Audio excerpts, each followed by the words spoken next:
কি হে খোকন, বলি রান্না বান্না সব কদ্দূর হলো? হ্যাঁ, আগে এই তো রান্না একেবারে হয়ে এসেছে বাবু। তা কতদূর কি পদ রান্না করা হলো একটু বল তো দেখি শুনি। আগে বাবু, ডাল শাকের তরকারি ভাত চাটনি সবই প্রায় হয়ে গেছে। এবার শুধু বাকি রয়েছে ওই কাতলার কালিয়াটা, ওটাও আর কিছুক্ষণের মধ্যে হয়ে যাবে বুঝলেন। আচ্ছা আচ্ছা, বেশ ঠিক আছে।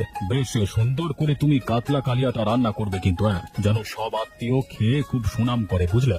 আমার একমাত্র মেয়ের বিয়ে বলে কথা, আমি কিন্তু কোনো ত্রুটি রাখতে চাই না। হ্যাঁ বাবু, হ্যাঁ হ্যাঁ, কোনো ত্রুটি হবে না বাবু, আপনি সে নিয়ে নিশ্চিন্ত থাকুন। আচ্ছা বাবা, তুমি এত লোকজনকে নিমন্ত্রণ করেছো, কিন্তু তুমি গোপাল কাকার পরিবারকে নিমন্ত্রণ কেন করলে না বলো তো? পুঁটি আর আমি ছোট্টবেলা থেকে একসাথে বড় হয়েছি। আজ আমার এই আনন্দের দিনে ও আমার পাশে নেই।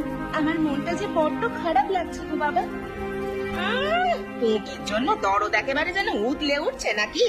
ঢং যত সব। বলি আজ আমাদের বাড়িতে কত বড় মাপের সব লোকজন আসবে জানিস? বলি সেখানে ওদের মতো হা ভিখিরি গুলোকে দেখে কি আমাদের মান সম্মান খোয়াবো নাকি? হ্যাঁ খোকু, তোর মা একদম ঠিক কথা বলেছে। তুই ওদের কথা এত ভাবিস না। আজকে বড় আনন্দের দিন, তাই ওদের নাম মুখেও আনিস না, বুঝলি?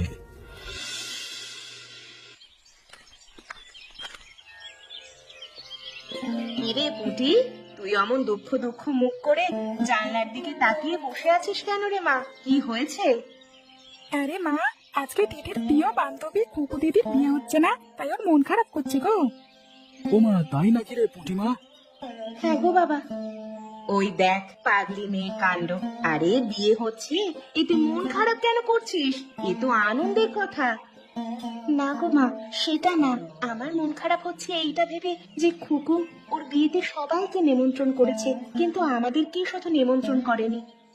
তুই তো জানিস মা, শ্যামল তো আমাদের খুব একটা পছন্দ করে না, তাই হয়তো উনি আমাদের ডাকেননি। মন খারাপ করিস না মা। জানো বাবা, গায়ের লোকের মুখে শুনছিলাম যে আজকে নাকি শ্যামল কাকাদের বাড়িতে খাওয়া দাওয়ার এলাহি আয়োজন হয়েছে, নাকি অনেক রকমের পদ রান্না হয়েছে, সাথে নাকি কাতলা মাছও রান্না করা হয়েছে। আমার না কাতলা মাছ খাওয়ার খুব ইচ্ছে হয় বাবা, তুমি একদিন বাড়িতে কাতলা মাছ নিয়ে আসবে বাবা। আরে, আমার বাচ্চাগুলো কত আশা করে বলছে একটু কাতলা মাছ খাবে, কিন্তু আমি এমনই গরিব হতভাগা বাবা যে ওদেরকে কাতলা মাছ এনে খাওয়ানোর ক্ষমতা নেই। কি হলো বাবা, কি এত ভাবছো? বলো না বলো না, তুমি আমাদের কাতলা মাছ এনে খাওয়াবে তো? আচ্ছা আচ্ছা, বেশ, আমি তোদের কাতলা মাছ এনে খাওয়াবো।